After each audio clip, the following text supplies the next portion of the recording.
Okay, so welcome to the next panel. We are now going to end the morning with a really controversial subject, continuation funds, and I'm looking forward to a highly interesting discussion.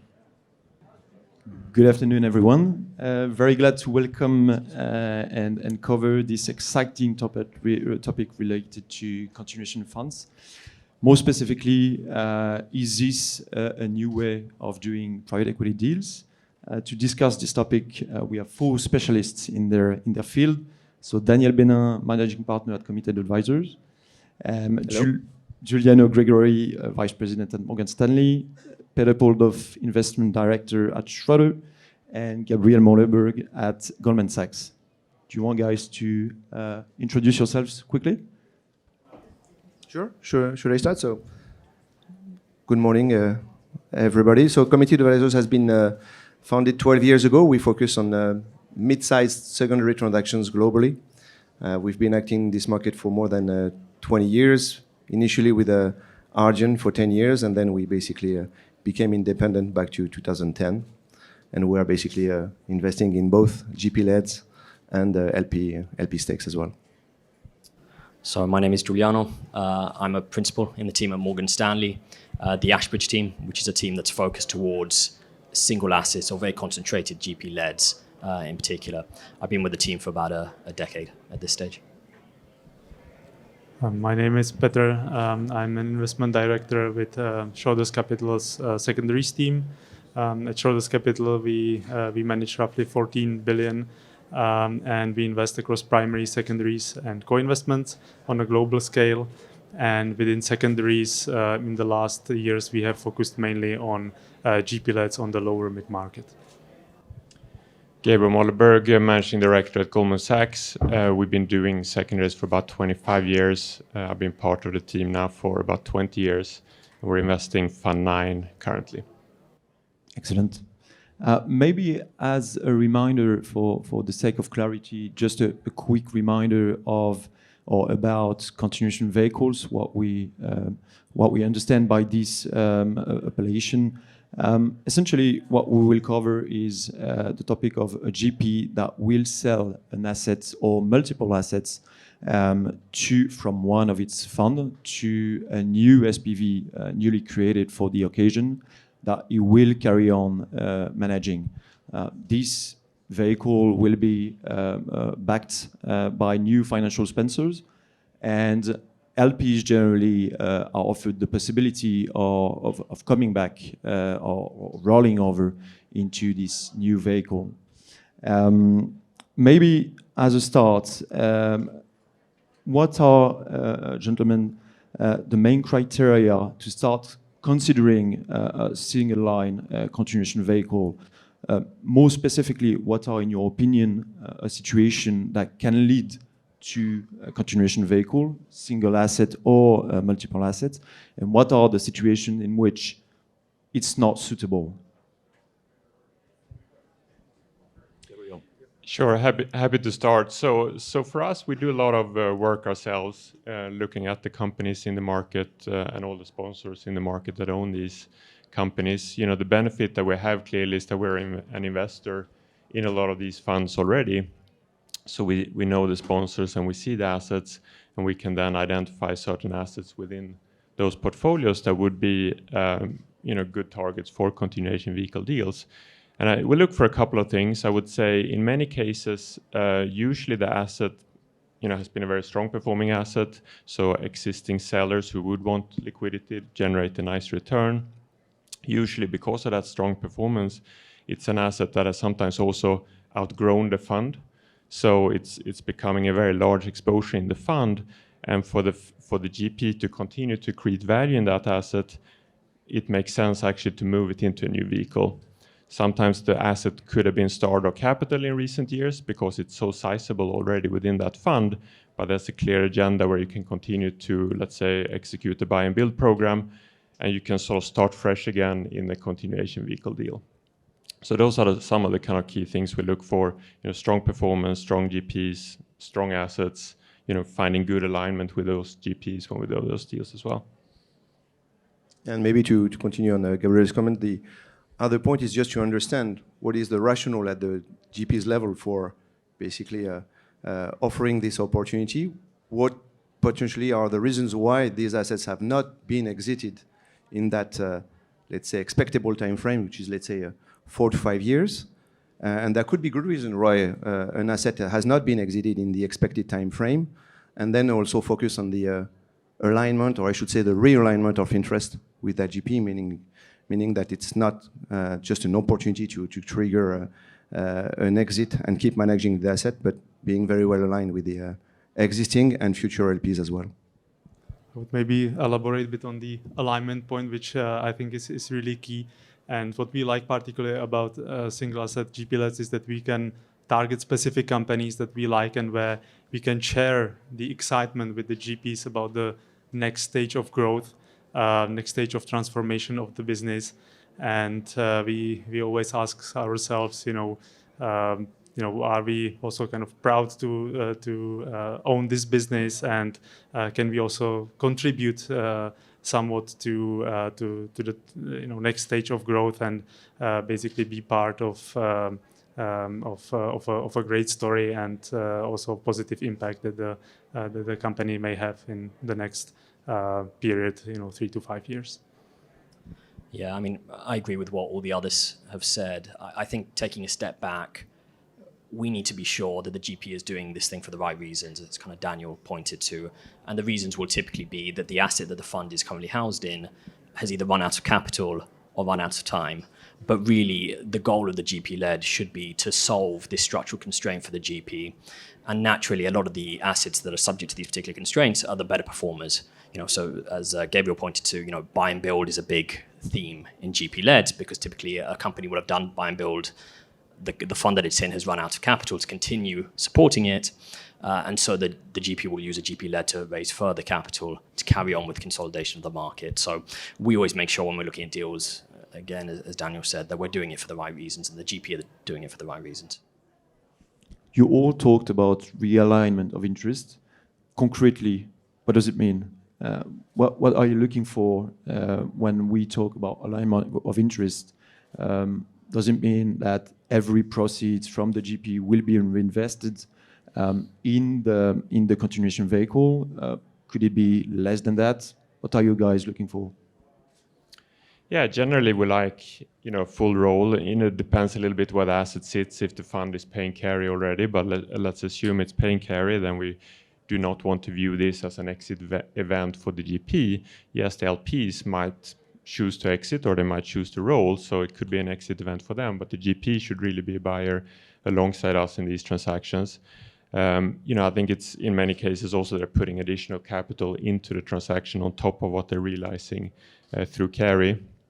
And I think another important sort of alignment point or realignment point can also be inside the GP, because especially some of the assets that sit in quite old funds, the people that are fully aligned with those assets might have left the firm, many years ago, and the people actually doing work on the asset today are not like fully aligned with the performance on that asset. So the continuation vehicle provides an opportunity to also realign incentives within the team and within the GP. And that goes all the way also to the management level, where we look at, the management of the companies and making sure that clearly we're aligned with them, and that the MIP is structured so that the people now running the company are the important people in the MIP. I would just add that generally each GP-led, what we have noticed, is really kind of bespoke solution, and it's difficult to quantify. Let's say, the GP commitment in the continuation vehicle should be 5% or 2% or 10%. I think it always depends on the situation of the GP. How many funds they are managing, if they want to raise a new fund and want to make commitment there. But the key for us is always kind of the skin in the game of the GP, and we want to see really the excitement to hold the assets for longer period and develop it further. I think that's the main point. Yeah, I mean, I think the GP needs to show both kind of personal conviction and platform conviction, i.e. they need to show commitment to this particular asset. One other way that we've seen of the GP showing this, it won't replace obviously the financial commitment they make to the GP-led, But on occasion, they also invest into the GP-led from a recent fund that they've done. That also shows conviction, and that's also helpful. But ultimately, it's the GP who knows the asset intimately. This is one of the nice things about a GP-led, and one of the things that appeals to us. And so if the GP wasn't showing financial conviction, that would almost go against the spirit of the transaction. And maybe to just complement and provide a few more stats, we've done something like 50 plus GP-led. So we've been actually fairly active in this space over the past 7-8 years. In 48 of these deals, there was no primary staple. There was a reserve for follow-ons, clearly identified for the companies that we've been investing in, but no primary staple. So there is no distortion of the alignment of interest between the current opportunity and the next fund. But by doing so, we have actually declined a number of opportunities where there was actually also a primary staple which was offered to the prospective buyers. That's probably one thing. Second, in terms of, just to give you some metrics, usually a GP, when he's raising primary-wise, it's like a 1 to 2%, sometimes a bit more, of GP commitment. We have done a number of deals where it's between 5 and 10%. So there is clearly that skin in the game, that realignment of interest, where the GP is actually, as you pointed out, a net buyer alongside us. And last but not least, in this tiered carry, because clearly the idea is to basically not provide an incentive before a certain hurdle, not only of IR, but also of multiple, which could be like 1.4, 1.5x. We have in some cases gone beyond what the GPs or the intermediary was asking, meaning that it was not like a 10 or 15% carry, but in some cases we have offered a super carry beyond even the 20% standard carry. So we basically invite the GP to exceed his own expectations and go beyond the expected multiples, but keeping also an eye on the IR, because it's not a question of keeping the assets for like 8 or 9 years. Just reacting on the staple component you just mentioned, the fundraising cycle is longer at the moment that it used to be. The GP may be or are looking to other ways to fundraise their new vehicles, and I think 9 out of 10 GP-led continuation vehicle processes are including staple transactions at the moment. How do you see it with being a secondary investor, and given the performance targets you have in terms of IRR, how does it work? Can maybe start. Long question, sorry. I think the key here is that the GP is not conflicted by including the staple in there. The problem would be if there is a competitive process for the existing funds or the assets, and bids come in, and there is a bid that is with stapled component, but lower than a competing bid that is without staple, and the GP would prefer the lower price with a staple component. That's clear conflict of interest that needs to be managed carefully and needs to be avoided. But in case that's not the case, there is fair process, and really the best and fair offer wins, and there happens to be a staple to it from maybe a reason that the buyer likes the GP and would maybe back the GP anyway, then I think it's fine. But in our view, it's not a big part of the market. I mean, similar to Daniel, we've done now close to 100 continuation vehicle deals actually, and I can think of, we're talking sort of on a single hand situations where you have done a staple, or we have done a staple. So it's a few percent of the overall deals that we do. It's pretty rare. Don't you see an evolution towards more and more staple compartment? I haven't seen that. I feel like most deals are still like they're done for the reason why it makes sense to hold the company. I don't know what you guys have seen. When the market is actually shrinking, a number of GPs might actually be looking for these opportunities, but that's more like on a certain time frame. And just trying to anticipate, there should be a slowdown of the distributions going forward, but globally speaking. So we might see actually a number of additional opportunities of GP-leds just to try to find let's say, a liquidity option for a number of LPs. Are we going basically to play the game of doing systematic primary staples? I'm not sure, because there's ways to actually go around it, to say, why don't you focus first for the next 2 years on this portfolio, and then we can discuss of a primary later on. But let's just see first what you are doing with that GP-led or restructuring. Yeah, I mean, my experience has been similar to Gabriel's. If I look at the last 20 deals that we've done, there's maybe one that came with a staple. And I think that's a little bit indicative of actually where the market is going. The figure about 9 out of 10 coming with a staple doesn't quite resonate. And I think that's helpful, frankly, that it's moving away from a kind of stapled component, because it helps solve the conflict of interest that Petter highlighted could exist if they're choosing bids based on the attractiveness of the staple. So I think that's a good development. Excellent. I propose we move towards the second question, second team. Putting yourself in your LP shoes, you are all secondary investors, so you are also invested in private equity funds. When a GP come to you, call you, and let you know that they are considering organizing a GP continuation vehicle process, what is your first reaction? What are the key elements you need? What are you looking for in terms of information to qualify as LP the interest in the process?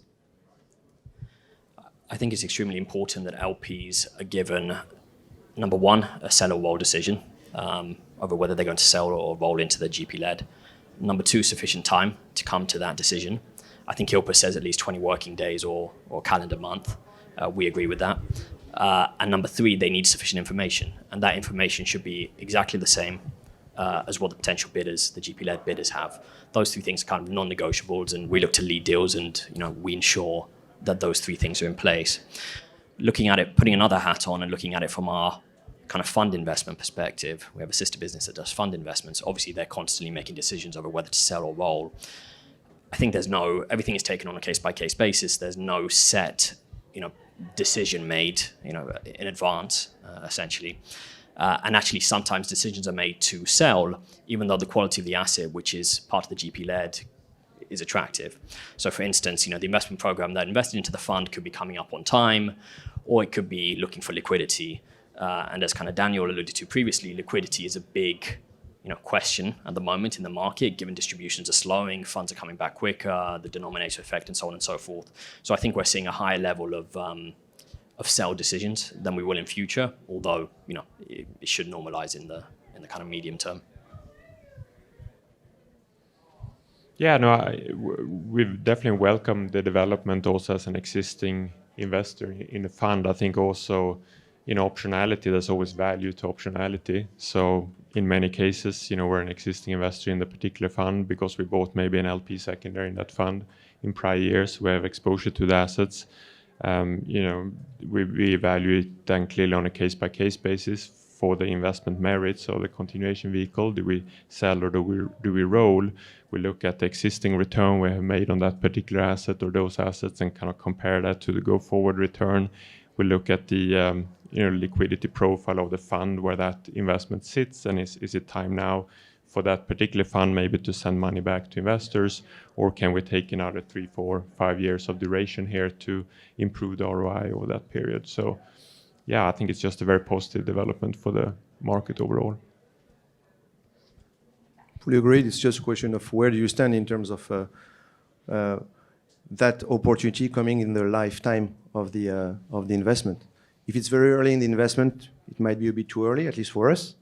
But if you have already returned 60, 80, 100% of the capital to the LPs, should you wait based on your initial monitoring and expectations another 3 to 4 years? Or you could actually be well in advance versus plan, and in that case, it might be a good opportunity to just send the money back earlier. I mean, I guess the underwriting of LP secondaries requires some assumptions on there might be some continuation vehicle in the future. Fully agreed. And with respect to the role of the GP in helping the LPs to understand the process, what do you think, and what do you think is their role, is the role of the GP to help the LPs make up their mind with respect to rolling over or exiting from the assets? It's a good question. I guess just making available at least, and that's I guess what's being done, the exact same level of information to the LPs and to the prospective buyers. Not saying it's not done, but the problem you have as an LP, you might be investing in 50 GPs. Do you have the time to go through each underlying company in that portfolio and make your own mind? So basically do all the work that we are going to do, but we are basically having the time, not necessarily the LP. But at least from a conflict of interest perspective, making sure that they have the information, which is already done, and enough time to basically manage that information and make the appropriate decision. Excellent. Maybe with respect to valuations, I mean, the valuations are skyrocketing even in the secondary world. How do you manage to create a spatial angle and get a transaction over the line at, let's say, reasonable pricing with the GP that you know or may not know, actually? I can keep going. Well, obviously it's on a case-by-case basis, but these GP-leds have clearly an advantage from a buyer's perspective because they are not going to last like 1 month or 2 months. We're talking 6 to 12 months process, which is a key advantage in any buyer situation because you are going to basically review the portfolio, make a first bid, non-binding, and then for the next 6 to 12 months, you are going not only to negotiate the PSA, the term sheet, the continuation, and even the bid that you are going to make basically to all the LPs, but you are going also quarter after quarter to track what is the evolution of that portfolio. So you keep that optionality also along the way because if the portfolio is going actually down, there is still a door to renegotiate. It might basically not be appropriate. In that case, the deal is dead. But in some cases, you can still renegotiate and do the deals at better terms.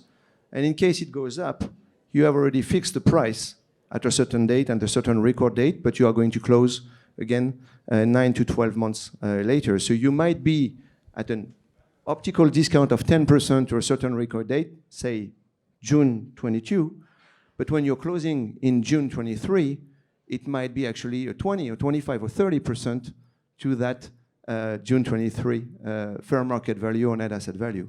That's one of the key advantages that we have, and that's clearly in the advantage of the buyers, in my view.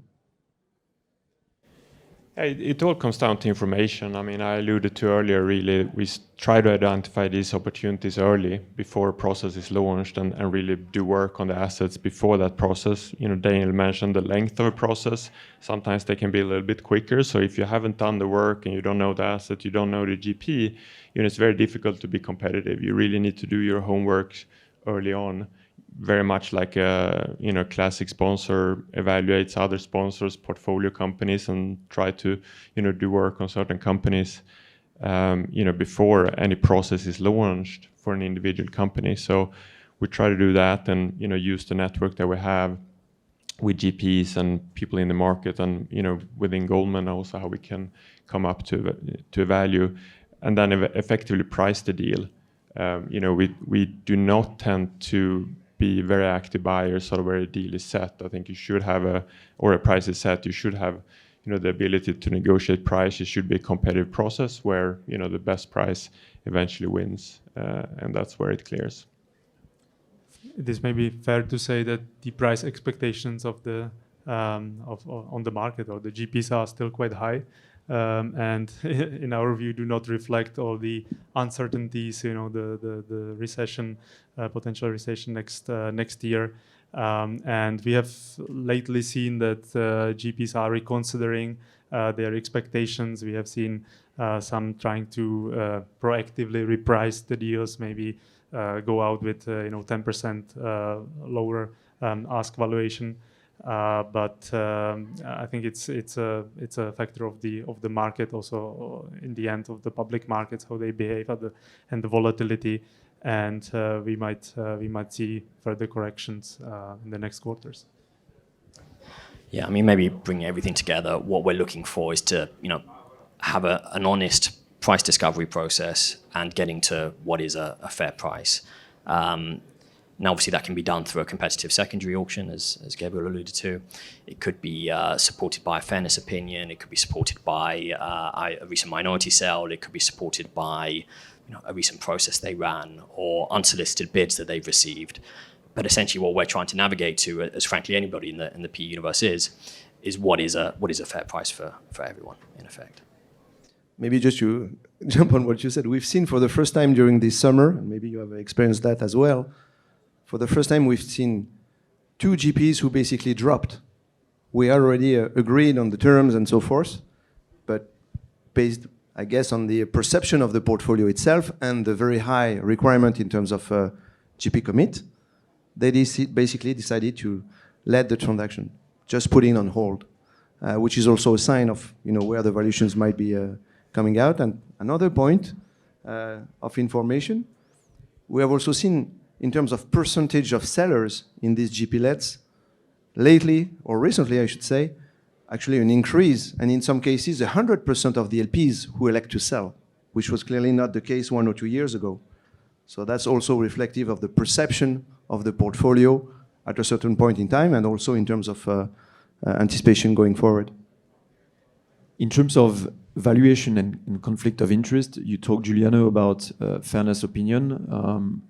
The SEC is trying to push for fairness opinion as a usual tool to be implemented in those processes. How do you see it during your process? Do you think it can give enough comfort to the LPs with respect to valuation? Does it add something for the potential buyers to comfort them in the valuation they are looking at? How is it perceived according to you? Yeah, look, I think fairness opinions are a useful tool used among other tools, to support the price in the end. But I think it has to be used alongside, for instance, I guess a price setting mechanism, a process, or again, as I said to previously, anchoring the valuation to a minority sale that may be made recently or a previous process that's been done. So I think fairness opinions are helpful for sure. And I understand why the regulator is pushing for that, and I think they'll continue to be an important part of these processes. Very, helicopter view, but could you give us a sense of, roughly speaking, what we're talking about in terms of performance that are targeted when you're looking at a portfolio of LP stake, which are pretty plain vanilla, let's say? And what is the performance that is targeted for a continuation vehicle, single asset, which is by definition more or riskier?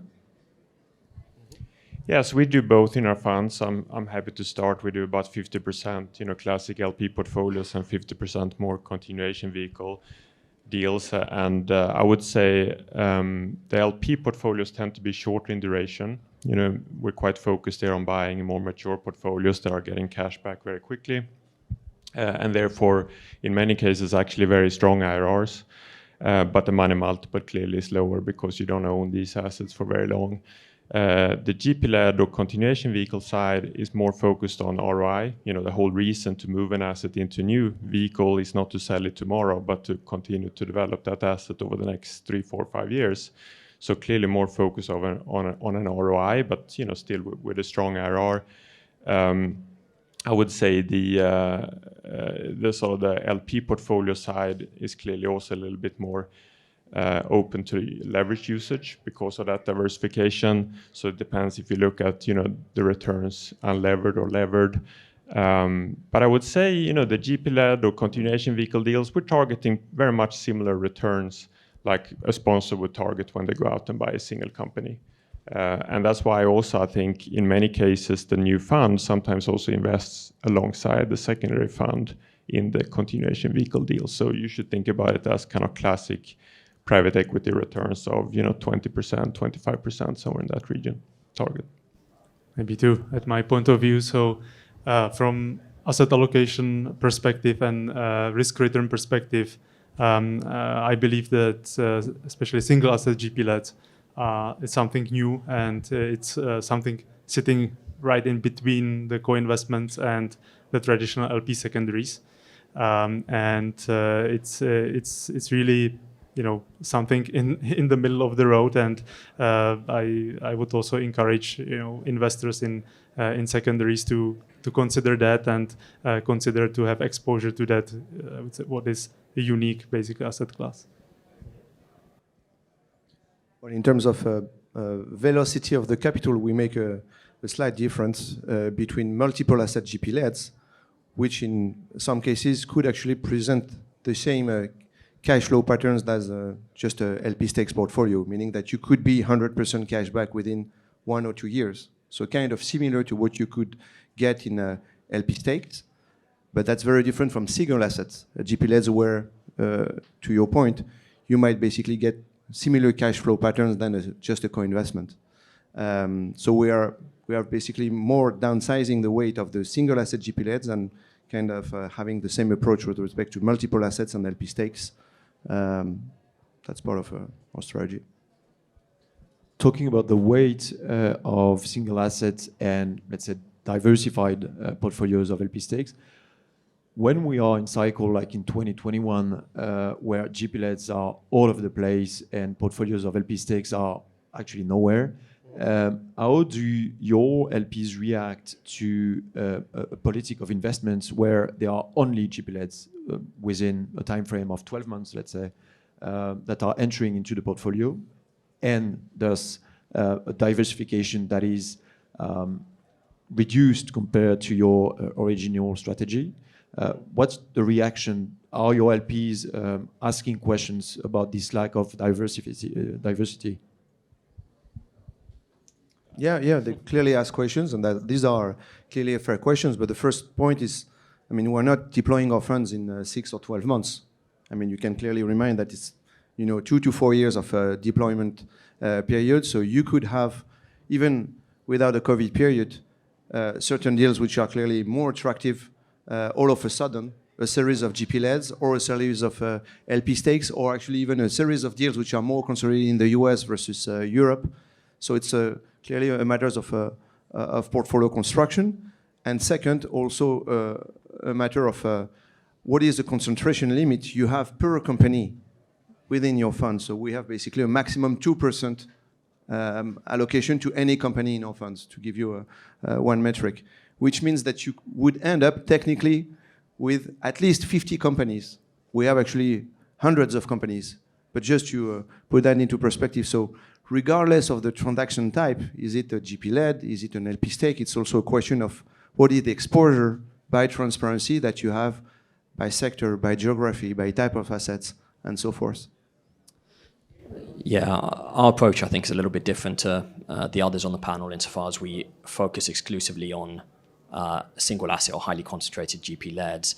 And so when we think about diversification, we essentially look at it through several lenses. Number one is clearly the number of portfolio companies. We ensure we have sufficient for diversification purposes. We also, as Daniel's saying, look at it from a geographic perspective, an industry perspective, underlying GP perspective, and so on and so forth. And in order to achieve this, obviously you need a structured investment program, which we have. You need a lot of deal flow. And that deal flow we get through a sourcing team, and that enables us really to build what we think is a very diversified offering. Yeah, and these trends tend to sort of even out over time. If I go back to our older funds, even 10 or 15 years ago, we've always had a pretty balanced split, about, again, half roughly in LP portfolios, half roughly in sort of GP-leds. The type of GP-led has changed over time.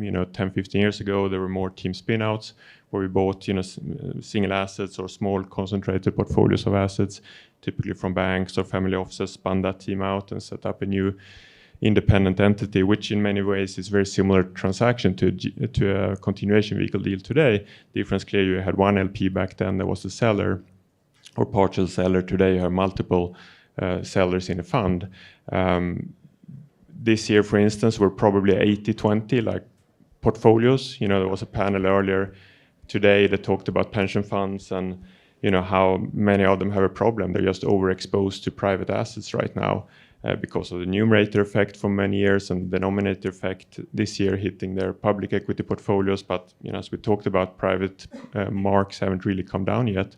So they're looking overexposed. That's why we see great opportunity in the LP portfolio side, where we can buy some of these portfolios at pretty meaningful discounts. Maybe to add one maybe a bit of provocative comment is that I believe that the combination of the traditional LP secondaries and GP-leds, especially single asset GP-leds in one fund, is a bit problematic. If you to follow up on what I said, if we really think that the single asset GP-leds are something in between on the kind of risk-return spectrum, then there should be also going forward tendency for the secondaries firms to specialize and raise dedicated funds for LP secondaries and GP-leds, and the asset allocation in the end can be done by the investors in the secondaries fund. They can, target specifically, LP funds and GP-led funds depending on their appetite. So I think if we look into the future, I think that might be a trend we might see. Excellent transition for future innovation. Thank you, Peter. We are seeing more and more initiative to try and raise from retail investors in the secondary industry. Do you see this category of LPs as, let's say, the next relay of growth to increase the AUM and continue the strategy? And how do you think about the strategy, the secondary strategy, for retail investors? Do you think it's suited for retail investors compared to, traditional LBO, VC, or other? Yeah, you could argue it is well suited, because I would think about secondaries almost like as a risk mitigated way to play private equity, because you're getting so much more diversification in a secondary fund than you do in a single buyout fund. But you don't necessarily actually have to give up much return. If you look at the secondary market overall, returns have been very much in line with primary private equity, but the volatility of returns has been so much lower. So if you think about a suitable product for a retail investor, clearly like that diversification and lower risk, is very beneficial.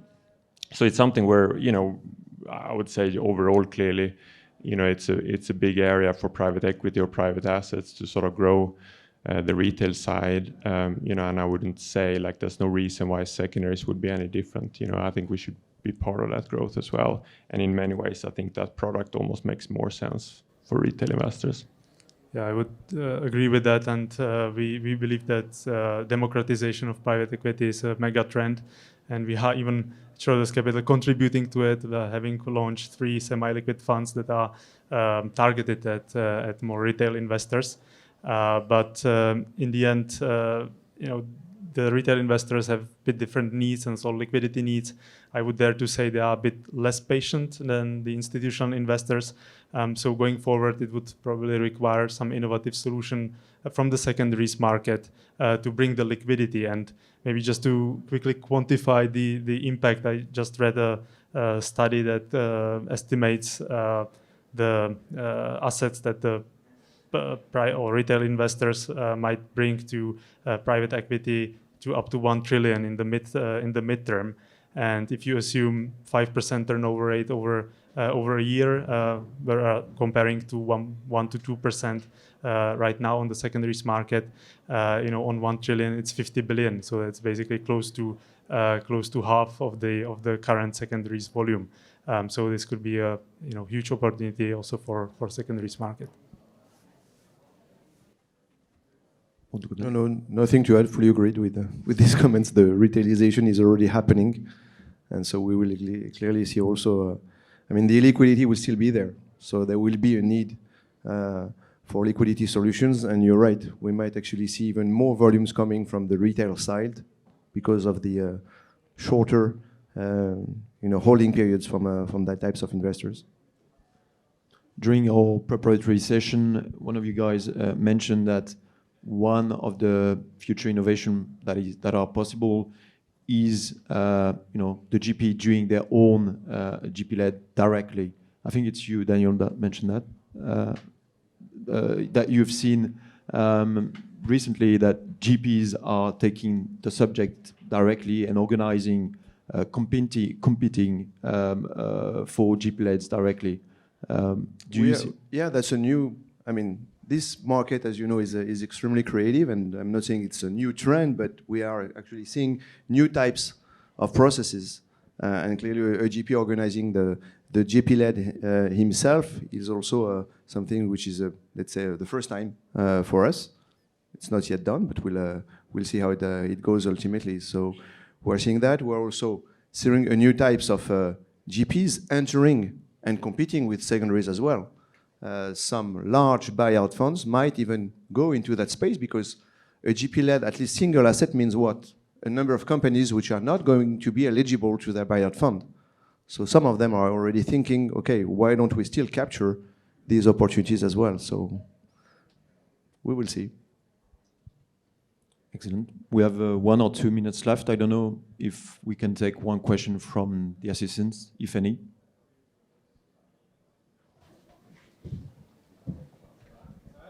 Hi, thank you. Very interesting discussion. Talking about retail capital, KKR just introduced some retail investors to its latest fund using tokenization last week. How do you see the use of tokenization and technology, I guess, kind of facilitating the secondaries market? That's a very good question. No, I think that I'm no expert on that technology, but generally I believe the technology is disrupting the financial market. So in my opinion, there is potential that this will grow, but obviously there are also might be some issues or obstacles, right? I think it's still not proven, so it has to be kind of tested that also security wise and everything works well. But generally, I think we can't avoid the technology disruption trend.